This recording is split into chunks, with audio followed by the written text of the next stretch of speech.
Good day, everyone. So, our topic today is all about when technology and humanity cross. So, for our learning objectives this day, we have to describe the bioethics and the ethical dilemmas of science and technology, and examine the human rights in order to uphold such right and technological ethical dilemmas.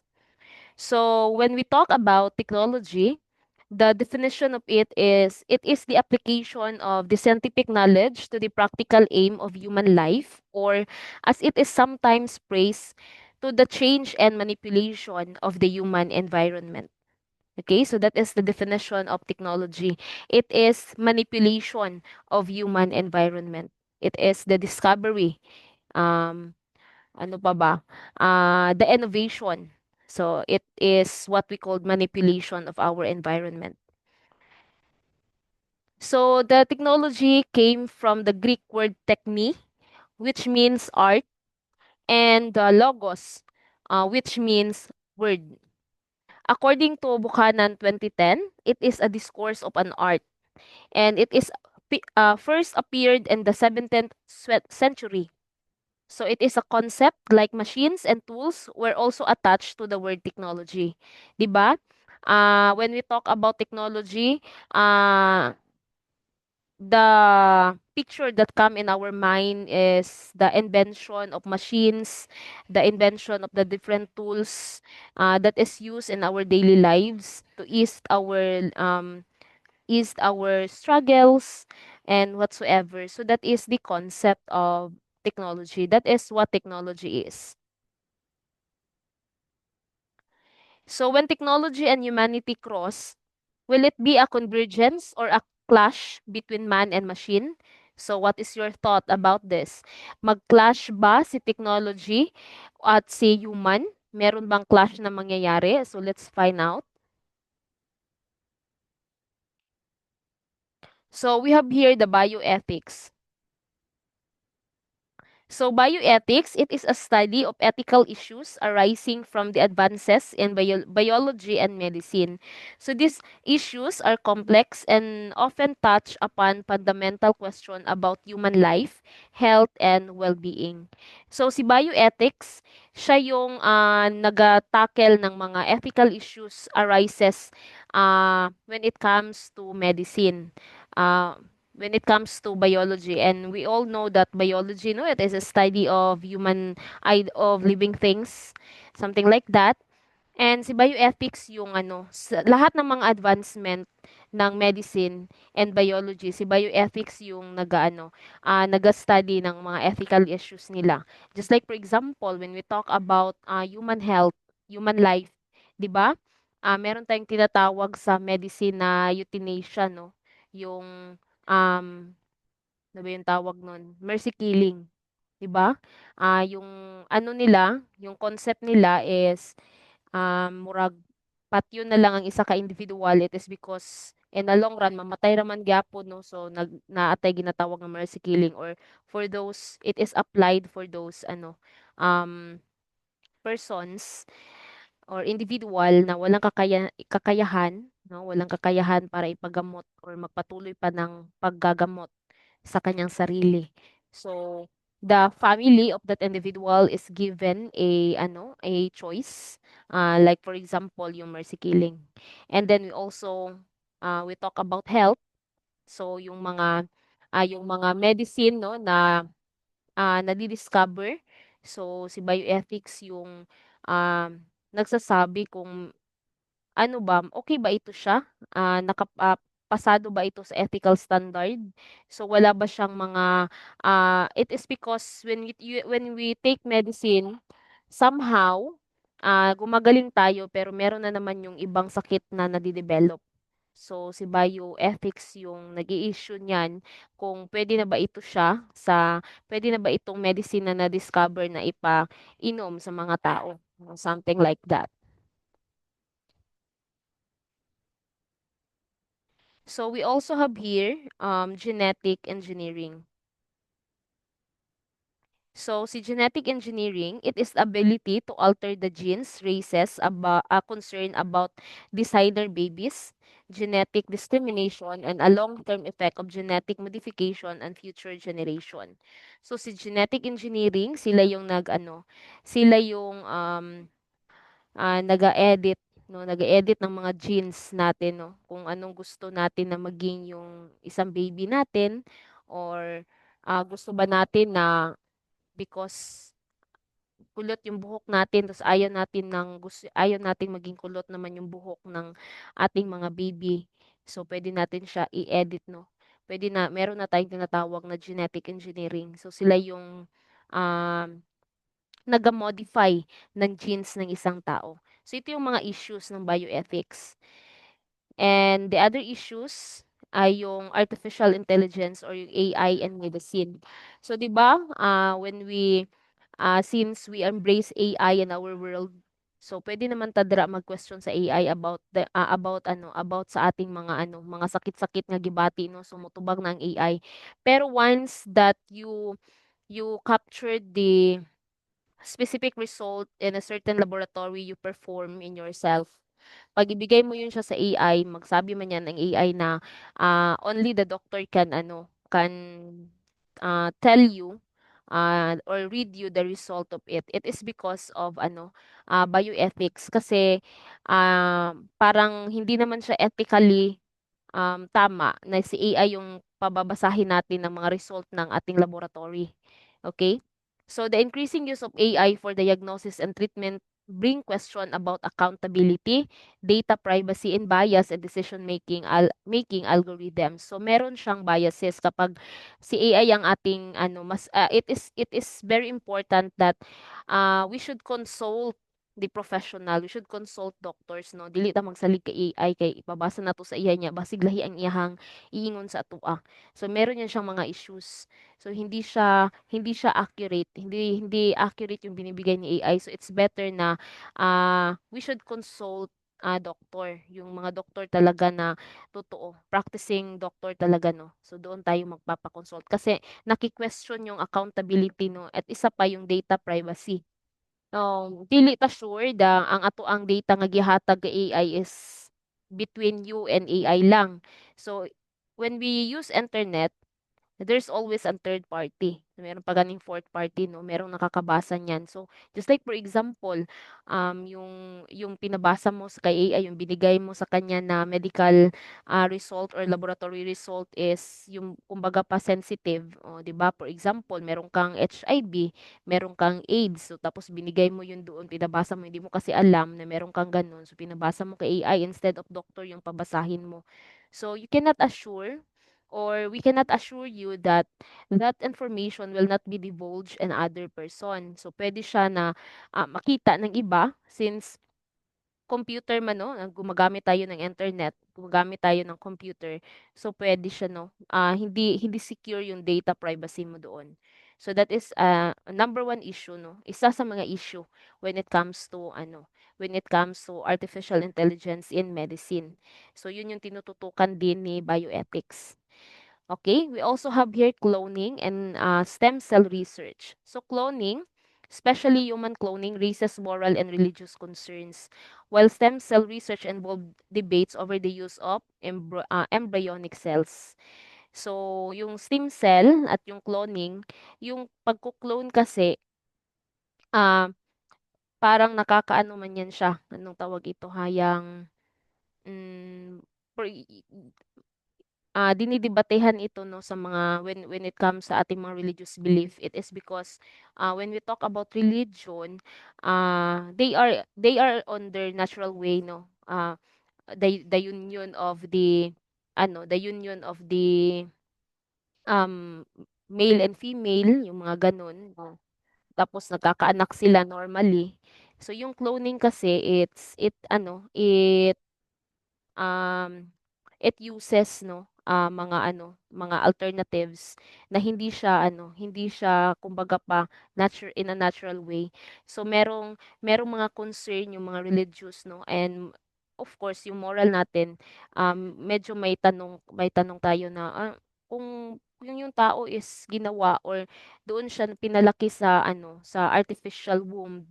So, does he or she feel the same way I feel? O yung mga gano'n. So, yun yung mga ano, yun yung mga questions, yun yung mga nagre-raise na mga ano, mga concern, 'di ba? So, that is also the issue, 'no, isa sa mga issue na tinatalakay ng bioethics. If it is go ba 'yan siya, pumasok ba siya sa, ethical standard or wala. So, we also have here yung sinabi ko kanina, yung euthanasia and assisted suicide. So, euthanasia, para yan siya, yun yung ano, mercy killing. So, binigyan mo ng gamot yung pasyente para huminto yung tibok ng puso niya. So, yung ano mo, yung side mo is para to ease the pain of the patient, para hindi na siya ano, no, hindi na siya maghirap. Kaya alam mo naman na mamamatay siya. So, parang inassist mo yung suicide niya. So, that is what we call the assisted suicide, no, mercy killing. So, the advancement in medical technology have prolonged life.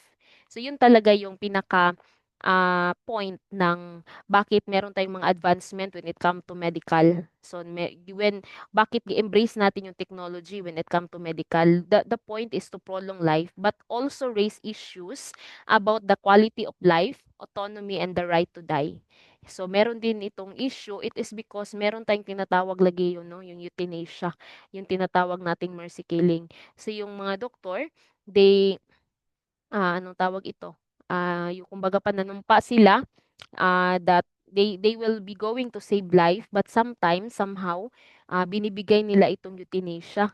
Yung binibigay nila itong euthanasia sa kanilang mga pasyente to ease the pain of the patient and of course to ease the pain or to ease the prolong pain of the family of the patient, especially kapag nakikita nila na hindi na siya workable. Kumbaga pa kahit pa parang mabubuhay ka na lang sa mga medisina, for example, yung katawan mo buhay pero yung brain mo is dead na, something like that. So parang magkahuna-huna sila nga, wala naman gyapon siya pulos kung mabuhi ni siya. Dili naman ni siya mapuslan. So binibigyan nila ng choice yung family kung ipadayon pa ba ipadayon pa ba ang medication pero we have ano 1% chance, parang ganyan of winning. So that is why 'no, binibigay nila yung ganito, euthanasia. So, if we're going to analyze, it is ano, labag siya 'no, sa moral na prinsipyo when we picture out the principle of our religion. Labag siya sa karapatang pantao, 'di ba? Our right to live and of course, our right to die also. So, parang labag siya doon, yung euthanasia. So, that is an issue when it comes to bioethics. So, parang hindi siya pumasok, no, doon sa ethical standard. But then, bioethics permit that one. And I don't know what's the reason behind the permission. Siguro tinimbang-timbang nila that, okay meron namang benefit ito or meron naman itong ano, hindi hindi naman ito masyadong, kumbaga pa mali. It is because merong benefit yung mga family kaya hindi na siya magsa-suffer ng pain at saka yung as well as the patient, hindi na magsa-suffer ng pain. But then it arises question, it arises issue. Nagiging debate pa rin siya until now, okay? We also have privacy and data protection. So the use of personal medical data for research or by tech companies must balance innovation with individuals' right to privacy. So kahit na masyado ng high-tech yung mundo, okay? So, the use of our personal medical data, just like for example, 'pag ginamit yun siya for research, for example, HIV, meron kang HIV or something, ano ba diyan na yung mga sakit na yung mga sensitive, 'no? Yung for example, meron kang tuberculosis and then, merong isang grupo na nag-research diyan or, ni-research yun or ginawa kang respondent sa kanilang research. So, tiningnan kung this ano ba, meron ba silang mga na-discover na mga gamot na puwede sa'yo and then, by simply signing the contract, so naging ano kanila, isa ka sa kanilang mga respondent. So you also have the right 'no, right to privacy. So hindi puwede na ma-divulge yung pagkatao mo kay makaulaw pod biya ano, for example na kay AIDS or na kay TB niya mawilnon sa mga silingan, so ulaw na siya. So dapat meron kang privacy and data protection. Pero it become an issue, it is because somehow, ah the tech companies or the your personal medical data that is intended for research is somehow divulged into other person, third party, no, sa mga third party. So nagiging issue rin yung privacy, data and privacy protection mo dito. So ito yung mga issue na nag-a-arise. Okay? So we also have here issue, no, another issue in bioethics, ito yung tinatawag natin na nanotechnology. So si nanotech in medicine, for example, yung drug delivery system. So it raises safety and ethical concern including the possibility of unforeseen health risk. So yung pagtra-transmit ng ating mga yung mga medisina natin. So for example, galing siya sa laboratory, okay siya doon. So yung pag-transmit niya meron 'di ba merong mga gamot na hindi na meron siyang mga certain Celsius, certain Fahrenheit na ano na kumbaga pa yung sinusunod. For example, dapat naka-store lang siya sa ganito na temperature. Tapos yung pag-travel mo doon, hindi mo alam na yung temperature nag-exceed na. So, meron tayong tinatawag na mga unforeseen health risk doon. So, hindi tayo nakaka-sure na yung medicine o yung drug delivery system natin is nakasunod talaga doon sa yung certain temperature ng drug na tina-travel. So, pag na-take yun ng isang tao, so what happened? 'Di ba? Gano'n. So, meron siyang mga health risk. For example, yung vaccine ng COVID-19, so 'di ba ginaano man to siya, ginabutang man to siya sa kanang murag ice, ginaproteksyonan jud to siya. So, kung gikan pa siya sa Manila, gi-travel pa siya padulong diri, what if natunaw tong mga ice didto, oh, 'di ba? Tapos na-inject sa imuha, oh, yun na, meron na tayong mga tinatawag na mga medical issue na nagre-raise. So that is issue in bioethics. And then we also have here the productive technology. So technology like IFB, surrogacy, no? Yung mga yung when we talk about IFB, ito yung mga um, yung sa mga test tube, no, yung mga egg cell and sperm cell na nag-unite sa loob ng test tube. So, gano'n. And then surrogacy and yung gene editing in embryos challenge traditional views on reproduction and parenting. So, ito na yun. Ito yung sinasabi ko, no, na makaka-question ka does this person na gikan didtong technology na develop lang siya through technology has the same feelings, empathy or ano with me, yung parang gano'n, parang maka-question ka nga, dili ba ni siya normal nga gikuan, dili ba ni siya normal nga unsay tawag ani gihimo, dili ni siya pareha sa ako, so pareha ba gyud ang feeling namong duha, something like that. Meron bang kakaiba sa kanya kay murag dito man ni siya gianak sa kuan, dito man ni ang robot man ang nagkuan ani sa iyaha, dili man ang tao jud mismo. Although ang sperm at saka ang egg cell kay galing sa tao pero hindi siya natural way of the making, yung parang ganyan. So there are some questions, there are some issue arises between the reproductive technology. So we have here example of technology. So number one is yung television set. Okay? So, used mainly as a platform for advertisement and information dissemination.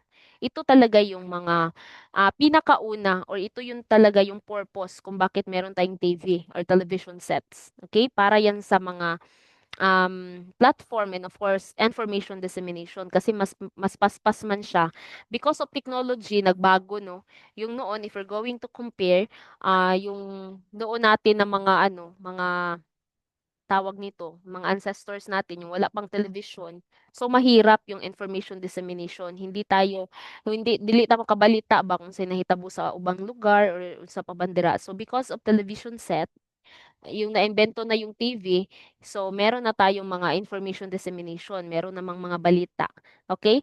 And then meron din tayong tinatawag na recreational activity. So somehow magiging family bonding ninyo kapag nanonood kayo ng TV. So that is a recreational activity. So ito yung mga gamit nila, no? Yung mga main reason bakit meron ito. And then we also have good stress reliever.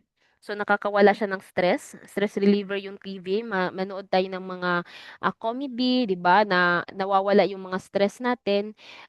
It is a form of entertainment sa mga persons, 'no? And then we also have good platform for propagandas and advocacies. Dito mas nagkakaroon ng information dissemination sa iyong mga propaganda, and of course your advocacy kay makita naman siya sa tibuok kalibutan. So good way to bond with one's family's members. So that is the reason of why we have television. And then when we talk about mobile phones, so it is used primarily for communication. So ito talaga yung pinaka-main reason ng mobile phone, bakit siya na-develop, para sa communication. Because when we're going to compare the previous generation, yung wala pang mga mobile phones, mahirap makipag-communicate when it comes when you have someone, no, na malayo sa iyo, mga loved ones na sa abroad. So mahirap yung communication, telegram, through telegrama lang dati. Ano pa ba? Yung mga pen pal, something like that. Tapos kung meron mang mga telephone kay mahal kayo ang bayad, 'di ba? Dugay ano pa jud kay no, pila lang ka oras kay kung wala kay kwarta dili man ka makatawag sa una. So that is why na-develop yung mobile phones natin. So it is used primarily for communication, texting and calling. So ito yung mga totoong gamit lang niya. Surf the internet. So for knowledge, it is about knowledge, no? Para makakuha tag knowledge, no, mag-search sa internet. And then taking pictures, of course, kay we can see na our mobile phone evolved from keypad, nagkaroon naman din yung keypad, meron ng camera until naging Android, 'di ba? Naging touchscreen na, pero yung camera talaga yung number one natin tinitingnan. Magpalit tag cellphone kay ay magpalit kog Pro Max kay wapo kayo ang camera. O, 'di ba? For taking pictures, and then portable and convenient. So unlike the telephone before na naa na siya sa mga station, nara siya sa mga police station, sa mga munisipyo, dito nagipamutang ang mga telephone, no, katong mag-ano ka long distance call ka. So moadto pa ka dito, mahago pa ka. Unlike telephone, so yung mobile phone natin kay handy, pwede natin siya madala anytime, anywhere. So yun siya ang mga example ng technology. And then we also have here computers and laptop. So, si computer and laptop used to surf the internet and communicate. Of course, pwede mong gawin yung nagagawa mo sa cellphone dito kay computer or kay laptop. Okay? Meron siyang wide keyboard. We can easily access the letters, no? Madali lang mag-type kaya na may mga keyboard dagdag ko man kayo. Wide screen and separate keyboards, and availability of mouse or a touchpad. So meron tayong mga laptop na touchscreen, so pwede pud siya gamitan og mouse para dili kay sakit imong kamot o tuplok-tuplok din ha. So that is the example, no? Example of technology. Okay? So we also have, although that is the technology is for our good, 'di ba? But then we also have ethical dilemmas in science and technology. So ano man yung mga ethical dilemmas natin? So the ethical dilemma faced by this technological advancement, number one, most parents would argue that these devices make their children lazy and unhealthy.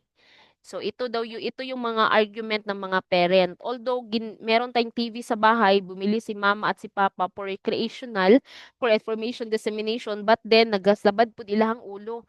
It is because the children love to watch television, and then hindi na nila nagagawa yung mga gawaing bahay, yung mga assignment nila that supposedly ginagawa nila. So tan-aw nang sila TV, nya daghan kay sila gipang subaybayan nga mga palabas, 'di ba? Daghan kay sila gipang subaybayan nga palabas. So ang mahitabo, dili na nila mahimo kung sa ilahang mga trabaho sa ilahang balay. So naga-complain ang mga parents. So naa siya yung mga disadvantage, 'di ba? Also love to surf the internet or play games, for example, sa laptops, computer, or mobile phone. So, time consume siya. Mas marami, if you're going to, if you're going to think about your consumption sa mga technology natin, mas mataas yung technological consumption natin kontra sa atong mga trabahoon. So, mas daghan ma-divert ang atong attention, no? Dili na itong matrabaho, ang dapat na itong trabahoon, it is because malingaw ta modula. For example, mobile games. Adi ka sa mobile games, di na ka makakaon. Kung dili na nimo matrabaho ang dapat imong trabahoon kay sige na makagdot-dot sa imong cellphone. So that is the technological disadvantage. Okay? So yung effect pag ganito ka, unaware ka na sa time. So, merong time no mayong kang hala murag bag-o ra man ko naglingkod diri nag-cellphone unya hapon na, o di nimo mabantayan ang oras.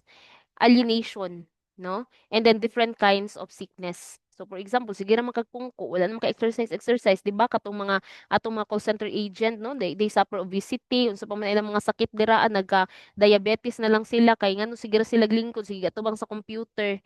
O naatay mga sakit din ha nga makuha. So ito yung mga effect niya, mga bad effect kung magsige lang ta gadget-gadget. And then we also have moral dilemma. Dilemma number two is moral dilemma.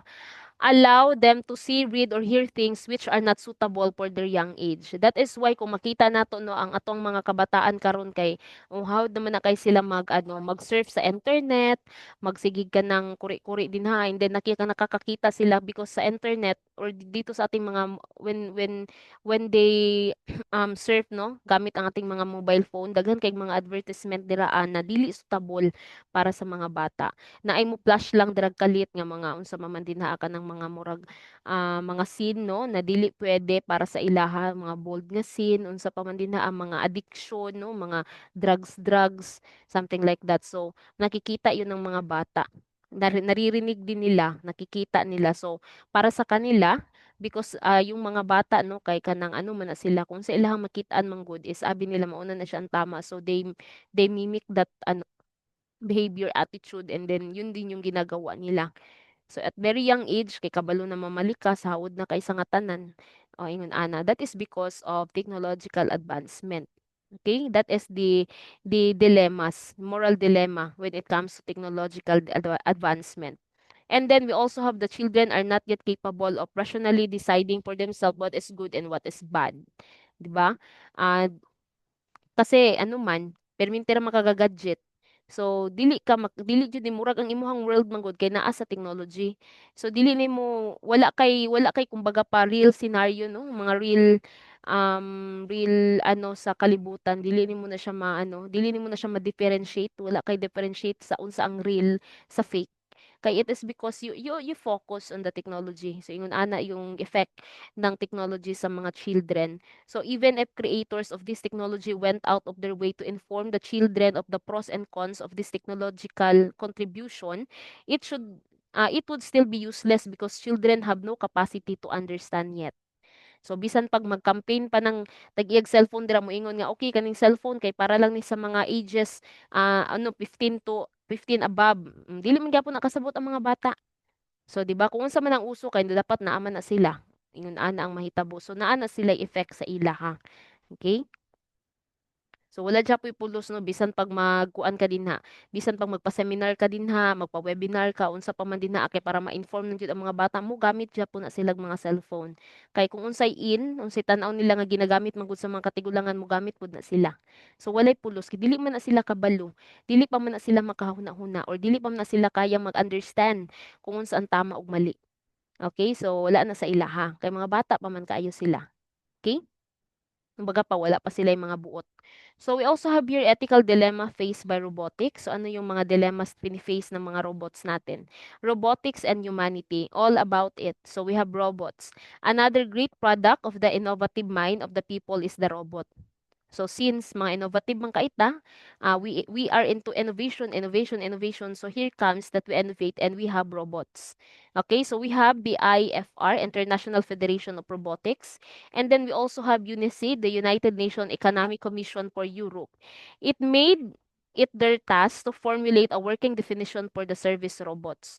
So sa Germany, one of the first country to develop service robots. So when we talk about service robot, ito yung sinasabi ninyo sa klase na may mga robot may mga robot na no kumbaga pa nakikita na natin siya sa Jollibee, nag-serve na siya sa mga tao, nagadala og mga pagkaon whatsoever. So that is service robot. So si George Devol created the earliest robot in the earliest 1950s. So 1950 pa pala tong discovery ng robot. So Unimate was the first invention from the word universal automation. So siya yung nakadevelop ng pinakaunang robot at eventually because of innovation na innovate natin siya. Okay? So si George Devol. So robots are actually mechanism, programmable, and two or more access with a degree of autonomy moving within the environment to perform the intended task. Okay?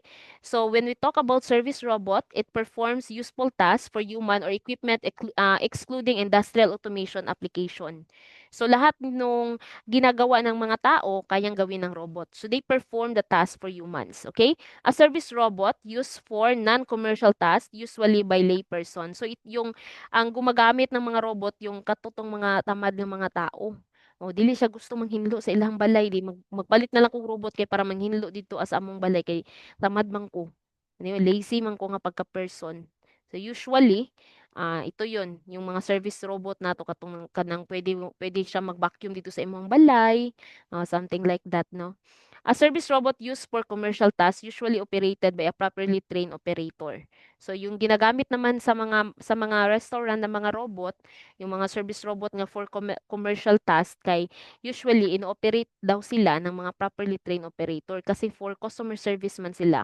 So dili man pwede nga when you 'di ba kahit tao no pag nasa customer service ka na bilong hindi man dili man pwede dito magmaldita-maldita ka kay mabash baya ka. So how come kaning robot kung dili ni siya kanang kumbaga pa ma-operate properly, no, yung mga train na natin na operator, na hindi hindi nila na-operate properly yung robot. So basig manglaparo ni dito mga customer kung abi mga customer nga mga kuan kaayo kanang magsuko-suko no, basig laparohon ni sa robot kung dili maayo ang pagka-train ay pagka-prompt, pagka-operate.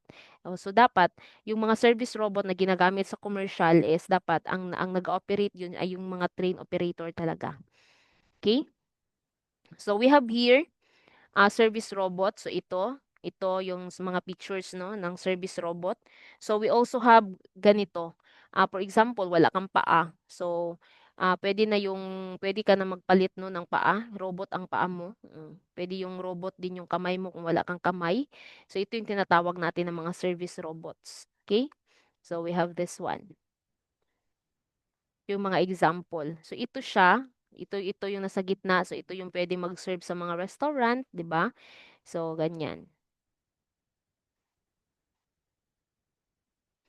So si Isaac Asimov formulated the law for robotics back in the 1940s when he was thinking of the ethical consequences of robot. So nag-formulate si Isaac Asimov ng mga law for robotics. It is because dapat hindi siya kumbaga pa nakalabag sa ating ethical standard. So meron mga consequences no. So natingnan ni Isaac Asimov na basig kaning robot kay manlaparo ra ni diri kalit so dili pwede dapat ang robot na atong mahimo kay dili ingon ana or something like that. So sa law number 1, a robot may not injured a human being. So dili pwede nga si robot kay iyahang kulatahon ang tao or through an action allow a human being to come to harm. So dili pwede no nga si robot na ilahang maimbento kay makaharm sa mga tao. Si robot nga ilang makaimbento makahuna-huna nga invade nato ning kalibutan kay kay nato ni pansikad-sikaran ng mga tao. So dapat dili daw ingon ana. So that is the law of robotics. So kapag mag-ano ka ng robot, so bawal ka magpalabas ng robot na pwede manglaparo, pwede manumbag og mga tao. Okay? Lay 2, law 2, a robot must obey the orders given by human being except where such order would conflict for the first law. Okay? So si robot ay mag-obey siya kung ano yung sinasabi ng kanyang master. So dapat yung robot daw kay magsunod siya sa kung unsa ang iingon siyang master except kung basig buang-buang iyang master niya moingon siya kulataha tong ako ang kalaban so dili siya pwede. Kay yun yung law number 1 na dapat hindi ka talaga makabigay ng harm sa bawat tao. So si law number 3, the robot must protect its own existence as long as such protection does not conflict the first or second law. Okay?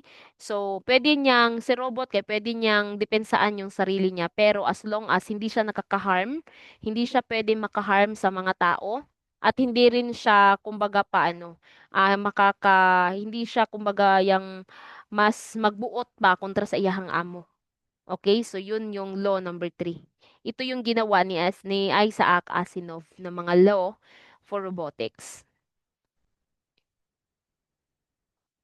So, sa safety, who should be held accountable if someone's safety is compromised by a robot? So, sino man yung mga accountable dito ng mga tao kapag yung safety mo ay hindi na-meet ng robot. For example, gilaparo ka, giskulata ka sa robot. So, sino man yung kinsa man jud, kinsa man ang atuang kumbaga pasisihon, kinsa atong balikan. So, it is important to know who should be blamed and who should be held responsible if such things happen. So, okay? Emotional component, what if robot becomes sentient? Should they be granted robot right? Okay? Should they have their own set of rights to be upheld, respected, and protected by humans? So ito yung mga emotional component. Ito yung mga ethical dilemma faced by robotics. 'Di ba? Si ethical dilemma is ah sila yung ano no, ito yung mga ethical standard natin. So ito yung mga dilemma ng robot. Ito yung mga question na nagre-raise. Ito yung mga problema ng robotics. Ethical dilemma faced by robotics. So, yung safety. Kung for example, nagka-trouble ang robot, bigla ka na lang niya gikulata, gisipa-sipa din na. So, kinsa man ang accountable ana. So, mao na siya ang mga nag-raise na question, no? When it comes sa ating ethical standard. Okay. Another thing is that, bigyan ba natin ng respeto yung robot? O, and it could be protected ba siya kung kapareha ng mga tao, protection ng mga tao kasi kung when we talk about animals, meron tayong Welfare Act, 'di ba? Ng mga animals, no? Na protect natin yung mga right ng animals, meron din silang rights. So how about sa robot, may mga rights ba sila? So ito yung lumalabas nung naging uso na no ang pagkakaroon ng robot. So daghan og ka ng mga questions nagre-raise kay what if, oh, 'di ba? What if pwede ba natin i-grant na may karapatan yung robot? Kung malagot ta sa iyaha kay nabi yung mga tao baya pud nga kuan walay mga respeto, walay mga batasan. So what if iyang binuangan ang robot? Meron bang right ang robot? Pwede ba siya magdemanda sa mga tao? So yun yung mga ethical issues na nagre-raise nung naging uso na yung robot.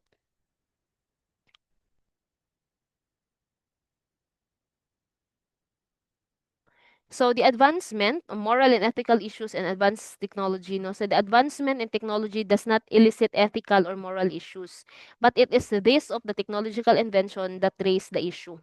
So, okay, yung advancement natin sa technology, walang issue yan. Pero nagre-raise lang yan sila, meron lang tayong mga issue doon na sa mga technological invention.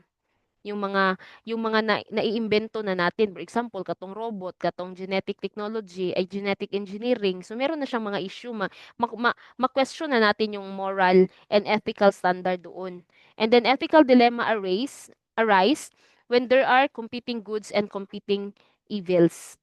'Di ba? Always remember that there is always a good side and a bad side. So yung si technology, although ginawa siya for your own good, but then yung mga tao baya no, ang mga tao baya ang kuan, ang problema. Kay yung may mga tao man na mga ano, kumbaga pa kanang power bitaw, kanang say tawag ana oy, kanang gusto bitaw og kapangyarihan, so basig ilang i-take advantage no si robot para himuon ang mga butang nga gusto nilang buhaton. So si robot ilahang ano. So meron siyang ano competing the goods and competing evils.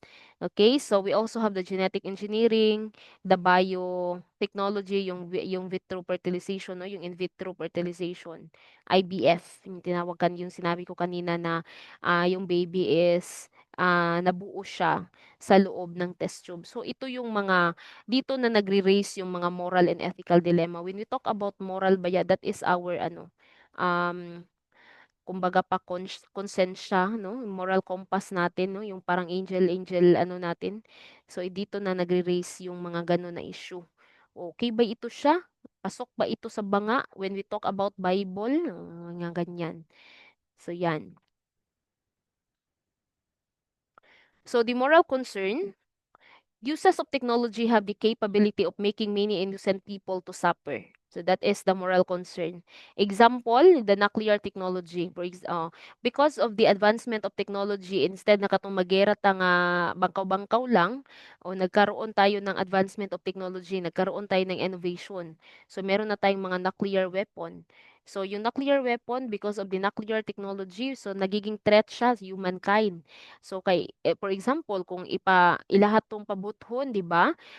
Um maraming problema 'no ang mangyayari. Just like for example kung nibuto siya dito sa ano, murag sa China, nagkapitbahay raman pud nato na sila ngano kay naa man na diri sa ano, sa Asia. So 'pag nibuto dito na daghan ang nangamatay and then meron yung kumbaga pa yung sa environment 'no, sa air natin malalanghap natin yung ano, so meron siyang mga health issues na magre-raise.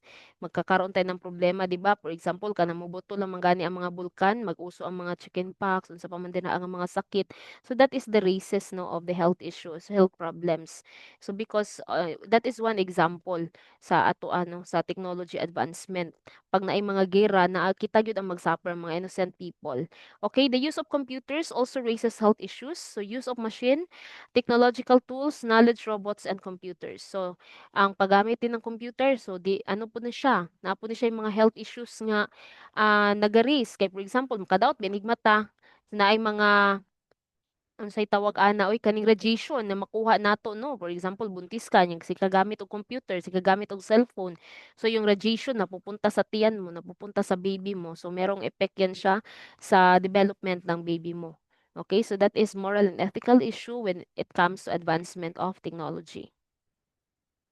And then we also have quiz for strong AI, or artificial intelligence. People now control that planet not because we're the strongest, fastest, or biggest, but because we're the smartest. Okay? So tungod kay ka-bright lagi nato, nakahimo ta ning AI pero kumusta man nag-bright ba jud? Oh, 'di ba maka-question ta, nakatabang ba gyud siya? Somehow, yes, nakatabang siya. It is because AI made our writings easy. Unsa pa man din ha, maging easy na to atong pag-eskwela no kay dili na ta kinahanglan mag-adto sa library kay para magbasa og daghan kay nga libro. So pwede na siya ihatag or mag-input na si AI. Pero kumusta na long run? Dako ba gyud ang ingon ana ba gyud ang iyahang capacity? Si ba naapod siya ginatawag nato nga mga negative effect. It is because ang mga student na pod magsalig na lang gyud siya kay AI. So dili na niya magamit ang iyang critical thinking. So pasabot wala dili na siya kabalo mo desisyon kung unsa ang tama ug mali kay dito na lang man gyud siya nagsalig kang AI. So dili na niya kaya ma-develop yung tinatawag natin no na ano, critical thinking. So wala na ingon ato nga mahitabo. Okay? So we also have here the genetic engineering. So the superhumans that will outcompete with regular humans. So, when we talk about regular humans, ito yung mga human na ito yung mga product tayo, no? Tayo as human being na ginawa natural in a natural way. Pero yung si genetic engineering, so sila rin yung mga tao no na ginawa out of robots. Although they have the genes that is same as human, pero hindi natural way yung pagkakagawa sa kanila. So, meron tayong mga issue talaga diyan, meron tayong mga maisip na issue 'no. So, paano na lang kung gano'n na ang lahat 'no, yung doon na sila 'di na sila magbuntis kay dito na lang sila ilahang ano, dito na lang nila ipaanak, so unsaon na lang man na siya. Pareha ba ng feelings?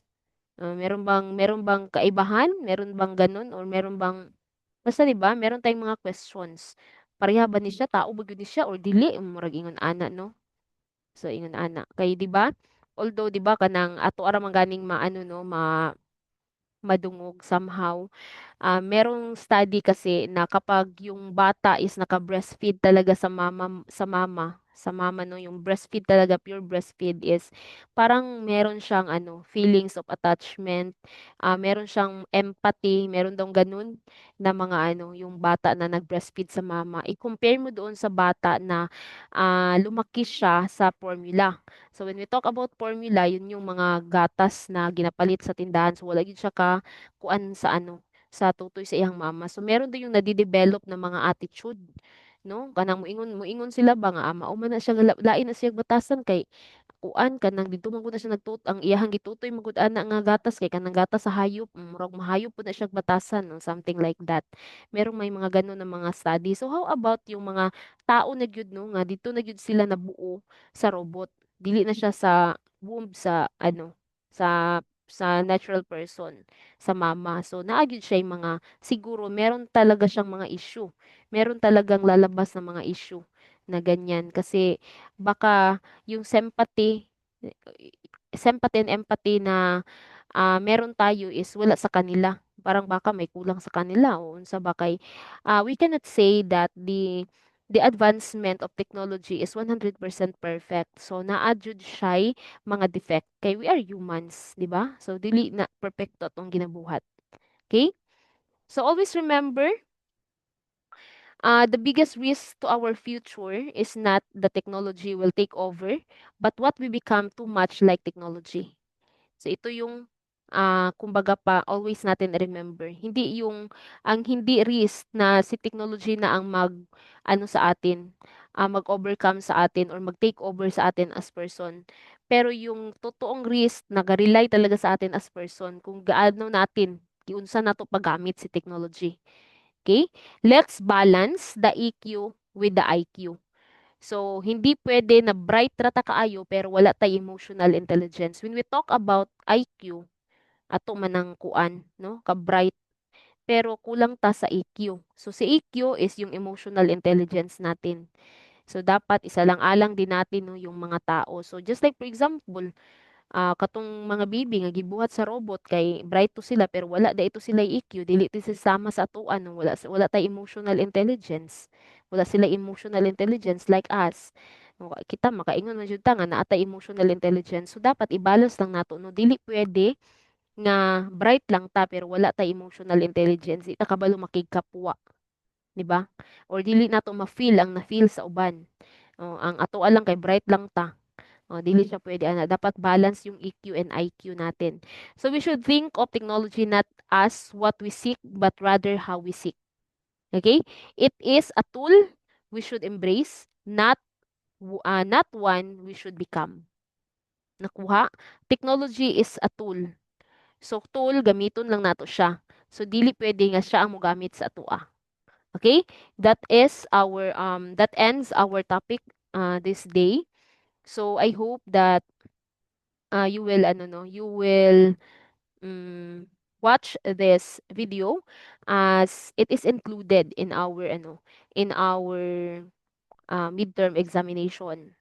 Okay, so thank you and God bless.